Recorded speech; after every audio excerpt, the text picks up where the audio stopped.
और कांग्रेस के पूर्व विधायक विनय जायसवाल ने जी मध्य प्रदेश छत्तीसगढ़ से खास बातचीत की। इसी दौरान उन्होंने कांग्रेस प्रभारी सचिव चंदन यादव पर गंभीर आरोप लगाए हैं। साथ ही चुनाव में हार का ठीकरा टीएस सिंहदेव पर फोड़ते हुए कहा कि उन्होंने राज दरबारियों को टिकट दिलाया। कांग्रेस छत्तीसगढ़ में विधानसभा का चुनाव हार गई है, लेकिन जो भीतर खाने या बाहर खाने कांग्रेस में रार मची हुई है, उस रार से क्या कांग्रेस उभरेगी? क्योंकि हार से उभरने की तो कोशिश कर रही है। रार मैं इसलिए कर रहा हूं क्योंकि एक के बाद एक कांग्रेस के नेता अपने ही नेतृत्व के खिलाफ मुखर नजर आ रहे हैं। हाँ, ये जरूर है कि अलग अलग नेताओं के लिए अलग अलग नेताओं के बयान हैं। फिलहाल हमारे साथ कांग्रेस पार्टी के पूर्व विधायक हैं डॉक्टर विनय जायसवाल, और इनसे हम जानने की कोशिश करेंगे क्योंकि ये भी कुछ मसलों को लेकर पार्टी के कुछ नेताओं से नाराज हैं, गंभीर आरोप भी लगा रहे हैं। विनय जी, आपके आरोप बेहद गंभीर हैं और किस तरह से ये तमाम वाकया हुआ है, और इस बाबत कुछ बताइए कि आप क्यों नाराज है, किस बात से, या आपकी क्या पीड़ा है जो आपने हाईकमान को बताई है?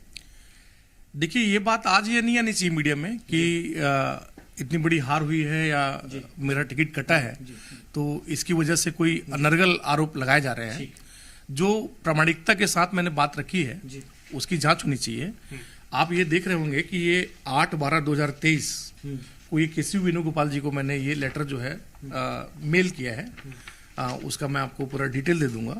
इसमें मैंने जो बात है 8/12 मतलब दिसंबर में, मैंने 8 दिसंबर को, है ना, ये बात मैंने लिख दिया है कि the working style of co incharge Chandan Yadav and Vijay Jangid ji in Chhattisgarh was suspicious. Chandan Yadav took me for lobbying for rupees 7 lakh. Similarly, both of them took a hung amount of money from other MLAs and MLA candidate. उनसे भी लिए होंगे, है ना। और ये मैंने ये भी लिखा है कि बेबीलोन इंटरनेशनल की सीसीटीवी फुटेज वीआईपी रोड में जो है and CCTV footage of circuit house, इसको भी मैं बता दूंगा। इसकी मतलब थोड़ा हिंदी में समझा दीजिए, हमारे ज्यादातर दर्शक तो हिंदी भाषी हैं। इसको क्या पत्र आपने लिखा है, क्या आपकी पीड़ा क्या है, आपने क्या शिकायत किया पत्र? मैंने केवल ये है, मेरा पीड़ा केवल ये है कि अगर आपने किसी भी पार्टी के प्रोटोकॉल के आधार पे, पार्टी के सिस्टम के आधार पे अगर आपने सर्वे करा के टिकट काटा है तो उसका स्वागत है। अगर मेरी वहाँ पर सर्वे रिपोर्ट खराब है, मैं वहाँ हारने वाला कैंडिडेट हूँ, तो आप मेरी टिकट काटे हैं, बहुत अच्छी बात है। लेकिन अगेन जब वहाँ पर आप ऐसे व्यक्ति को टिकट देते हैं जो पिछले समय में निर्दलीय गिलास साहब से चुनाव लड़ा, उसकी कोई भी आज तक चुनाव लड़ने का कोई एक्सपीरियंस नहीं है, पार्टी के फोरम में उनका कोई काम नहीं है, केवल और केवल टीएस सिंहदेव जी के दरबार में उनकी 40 साल का जो अनुभव है, 45 साल का अनुभव है, क्या वो टिकट देने का बड़ा क्राइटेरिया बना?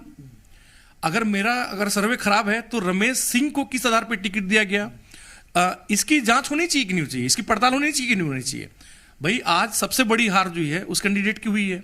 आप जो एक गंभीर आरोप लगा रहे हैं चंदन यादव पे, तो वो तो कहेंगे ना कि ये तो आरोप है, बस इसका क्या प्रमाण है, या कांग्रेस पार्टी कह देगी कि आप तो बस आरोप लगा रहे हैं, आपके पास कुछ? मैं डेट बता दूंगा कि इस डेट में वहां पर थे, सर्किट हाउस में थे, वहां पर इंटरनेशनल बेबी, मैं क्यों ऐसा आरोप लगाऊंगा? दोनों जगह आप ही ने दिया पैसा, खुद से ही पैसा? मैंने खुद दिया। सीसीटीवी फुटेज उसका देख लें, और जो बैग था उसमें आपको दिख जाएगा, सीसीटीवी फुटेज निकालेंगे तो, कि वो चंदन यादव को मैं जब लेके गया हूं तो वो बैग फिर अंदर में छोड़ के आया हूं, जो भी उसमें था, तो आपको तो फुटेज में दिख जाएगा ना। आपका जो आरोप है सर्किट हाउस में कितना और वहां पे कितना देने? 4 लाख रुपए मैंने सर्किट हाउस में दिया था और 3 लाख रुपए मैंने बेबीलोन इंडस्ट्री में दिया था। अच्छा। दोनों को डेट और समय आपको बता दूंगा। दरबारी आप बात कर रहे हैं, तो मतलब किसकी चल गई कि कांग्रेस पार्टी हार गई? आपको हार की वजह क्या लगती है? मुझे हार की वजह केवल और केवल एक व्यक्ति विशेष का जो ईगो है, जो सरकार बनने के साथ केवल 2.5 साल की बात हुई।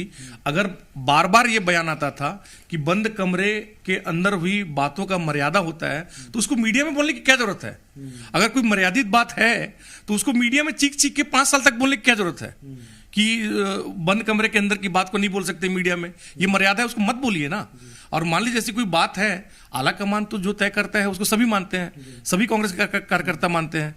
और मान लीजिए कोई सरकार अच्छा काम कर रही है, कोई मुख्यमंत्री अच्छा काम कर रहा है, अगर उसके साथ आप खड़े हैं, आप कंधे से कंधा मिला के खड़े हैं, विकास के लिए खड़े हैं, छत्तीसगढ़ के विकास के लिए खड़े हैं, तो उसमें किसी को क्या आपत्ति हो सकती है, उसमें किसी को क्या चिढ़ हो सकता है। आप मुझे फोन में मैं जब पूछता हूं टीएस सिंहदेव जी से कि नहीं बाबा साहब, तो आपको वजह लग रहा है? नहीं, मैं बता रहा हूं ना, मेरी जो बात हुई वो बता रहा हूं। बाबा साहब से पूछ लीजिएगा कि बात हुई है कि नहीं हुई है। आपको लग रहा है कि इस सब चीजों का नुकसान उठाना पड़ा? बिल्कुल भरपूर नुकसान उठाना पड़ा। तो ये डॉक्टर विनय जायसवाल, और डॉक्टर विनय जायसवाल गंभीर आरोप लगा रहे हैं। जो छत्तीसगढ़ में सह प्रभारी हैं, प्रभारी सचिव हैं चंदन यादव, उन पे टीएस सिंहदेव को भी आड़े हाथ ले रहे हैं। कैमरा पर्सन नरेश नोरंग के साथ सत्यप्रकाश, जी मीडिया, रायपुर।